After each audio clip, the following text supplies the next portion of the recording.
Hi, folks, and welcome back to part 2 of our, part 4 of our video series on image views, collection views, and navigation control. So when we left off, we were able to click on this invisible image and see all the other images, and we were able to press back.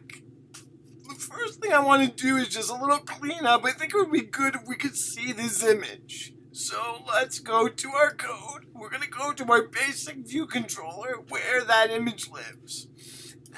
And in the view did load, let's set a color for that image. So the self dot the image view dot background color equals UI color dot light gray. So let's run that so that we can hopefully see our graphic.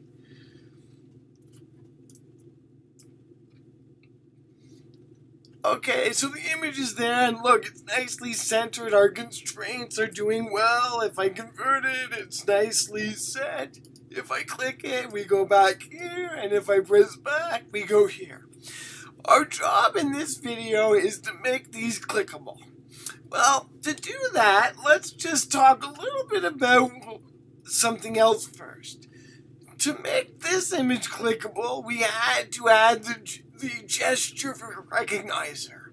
But if we think about it over here, am I clicking on the image or am I clicking on something else? Well, just like a table view, you don't click on the contents of the cell, you actually click on the cell itself.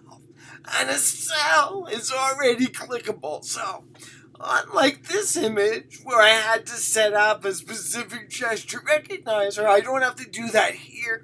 I just have to capture that click. So, the way we do that is very similar to what we did for table view. So let's go to our view controller, our collection view controller.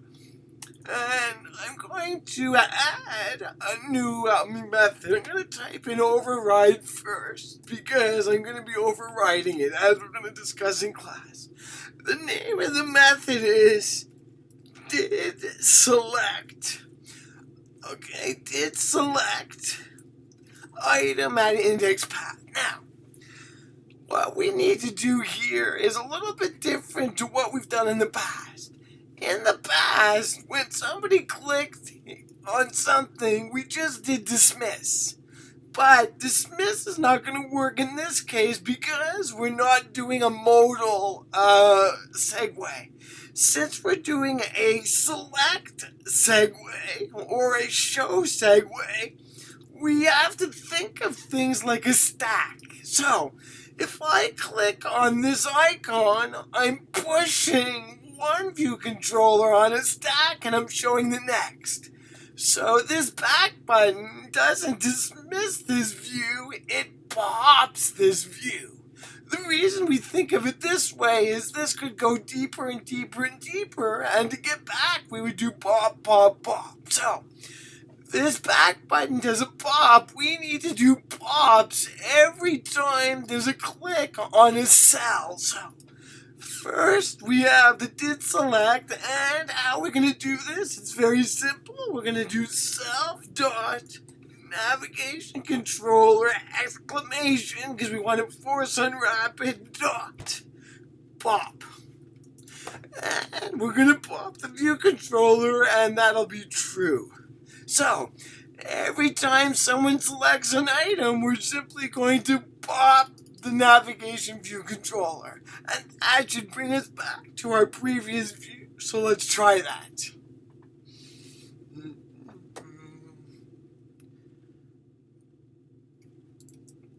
So now if I click on the image, I can click on any image and I end up going back because of the pop.